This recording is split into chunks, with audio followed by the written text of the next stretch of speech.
Oke, selama 2 hari ini kami bersama warga Pelambuan melakukan proses co-design, yaitu bagaimana bersama-sama warga mengimajinasikan, mengkonseptualkan, dan juga merancang visi sebuah ruang publik di Pelambuan. Tetapi bukan hanya ruang publik, tapi ini adalah ruang publik yang inklusif. Artinya ruang publik untuk semua, untuk anak-anak, untuk orang tua, untuk warga, dan juga warga yang berkebutuhan khusus.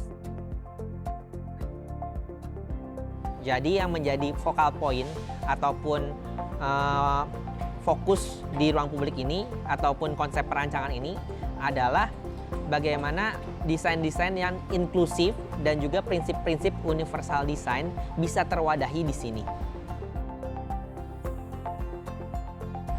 Pada hari pertama, bersama warga, kami menggali ide-ide dan mengeksplor kemungkinan-kemungkinan yang mungkin diaplikasikan di ruang publik di Pelambuan. Dan tools yang digunakan atau alat-alat yang digunakan adalah melalui Lego ini. Dan juga melalui persona. Jadi, ada karakter-karakter Lego yang dipersonakan yang mempunyai cerita-cerita tertentu atau cerita-cerita khusus. Contohnya misalnya Pak Ahmad yang memakai kursi roda yang harus dibantu oleh anaknya. Ada juga Bu Ida yang sudah tua dan juga mempunyai gangguan dalam penglihatannya. Jadi ini bukan hanya mengkonseptualkan, tapi juga bagaimana warga bisa belajar dan sensitif terhadap isu-isu disabilitas yang ada di sekitar masyarakat. Jadi persona ini sebenarnya bukan hanya cerita, tapi juga permasalahan yang sebenarnya ada di masyarakat atau nantinya akan berada di masyarakat. Dari konsep besar tersebut, di hari kedua kita melihat bagaimana ide tersebut masuk atau fit ke dalam konteks spasial dari site yang terpilih yang berada di Pelambuan. Dari sini bisa terlihat skala-skala peruangannya dan juga warga bisa merasakan ukuran-ukuran, bagaimana ukuran itu cocok atau tidak, dan bagaimana penempatan-penempatan peruangan seperti fitur-fitur bangku, pintu, dan juga fitur-fitur keamanan untuk mewadahi dari persona-persona yang sudah didiskusikan di hari pertama untuk masuk ke sini, dan juga bagaimana warga bisa beraktivitas di sini. Jadi di hari kedua itu warga dapat membayangkan lebih nyata bagaimana ruang publik itu akan terbentuk. Warga ikut membentuk lebih detail lagi ruang publik tersebut melalui maket ini. Mungkin awalnya warga sedikit terkejut dengan melihat mainan-mainan yang kita bawa, yang biasanya dimainkan oleh anak-anak, tetapi bagaimana permainan-mainan Lego ini bisa menjaring ide-ide mereka dan juga membentuk konsep dari ruang publik tersebut. Hari ini kegiatannya diskusi bersama, terus tuh main Lego, itu menyusun merancang bangunan dari semua yang ada. Alhamdulillah senang, artinya banyak yang mendukung gitu. Nah, bangunannya tentang kegiatan yang ada di Sipang Jagong. Yang didapat hari ini ya bahagia lah bisa ikut bergabung untuk konsep semua yang ada. Di mana warga semua bisa bercerita melalui karakter-karakter Lego ini dan juga bisa menandai peruangan-peruangan ini melalui beberapa balok-balok Lego ini. Jadi bukan hanya merancang sebuah ruang publik, tapi juga di sini bagaimana kita menimbulkan rasa kepemilikan atau sense of belonging dari warga, karena ide-ide ini juga berasal dari warga, dan warga ini sendiri juga yang ikut membangun fitur-fitur ini, sehingga ruang publik yang nantinya akan terbangun dan terwujud erat kaitannya dengan warga Pelambuan itu sendiri.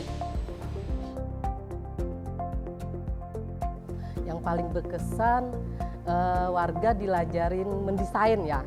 Sebenarnya kan warga nggak pernah dilajarin kayak gitu, pakai APE permainan gitu. Dan tempo dulu kan biasanya anak-anak yang menggunakan.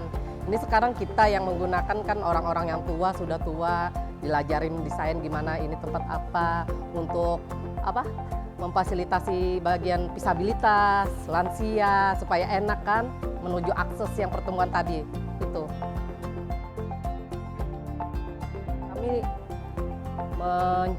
menuangkan inspirasi kami semua kan, apa yang kami inginkan tersalur di sini, di tempat ini. Desain gimana yang tempatnya pertemuan yang gimana, apakah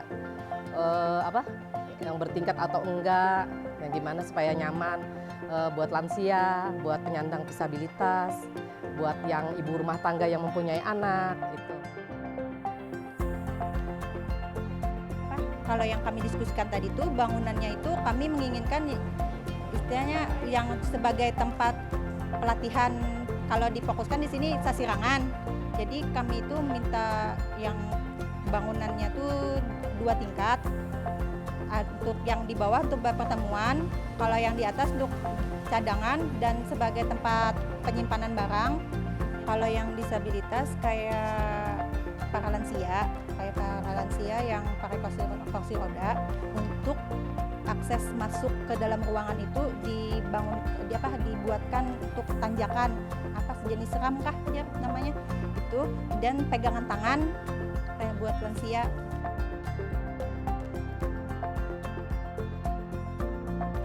Alhamdulillah ada perubahan. Yang dulunya kita tidak tahu RAM, masyarakat juga tidak tahu RAM, jadi tahu tentang trotoaran juga mereka nggak tahu, jadi tahu. Saya juga dulu nggak tahu apa itu trotoaran, sekarang jadi tahu. Alhamdulillah. Teman-teman juga mereka kan jadi tahu.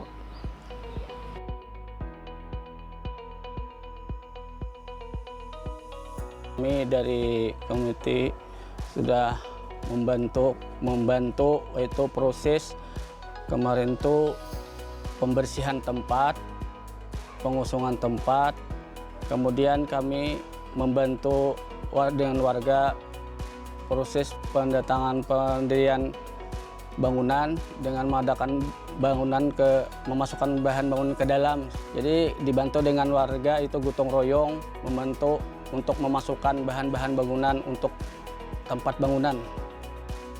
Tujuan untuk pendirian komite ini adalah untuk memudahkan intinya proses untuk pengawasan pendirinya bangunan yang dibangun untuk balai pertemuan yang ada di IT 68.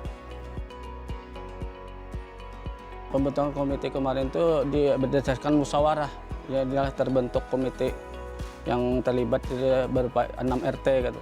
Soalnya kan di lingkungan ini yang memerlukan, di lingkungan kampung KB kan 6 RT, jadi kalau konstruksi ini dibangun yang memerlukan adalah 6 RT, jadi kan kita libatkan ke 6 RT-nya itu. Jadi kan terlibat bukan hanya RT saja, jadi masyarakat di lingkungan ini sama stabilitas dari pengurus posyandu dan yang lainnya gitu.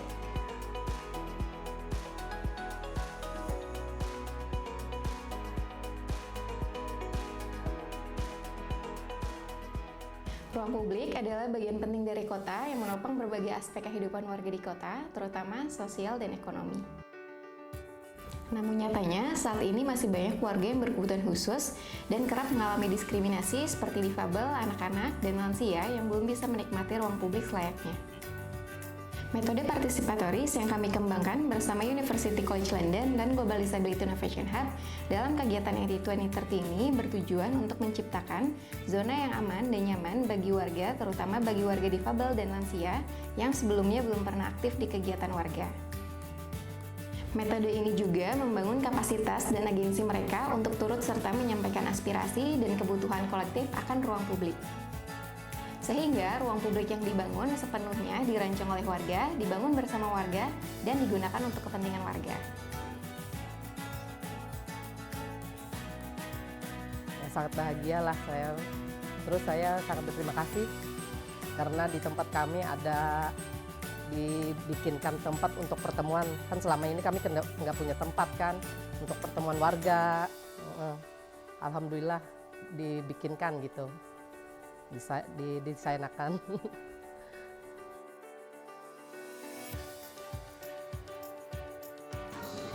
Rumah bangun baru ini saya harap bisa bermanfaat untuk orang banyak, untuk posyandu, bayi, dan untuk belajar, baca buku, dan rapat, dan lain-lain.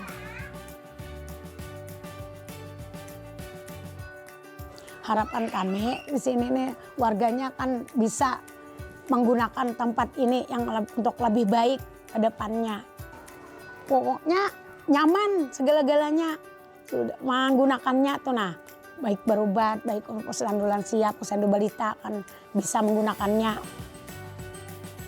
Dan bukannya posyandu aja, warga juga bisa menggunakan tempat ini.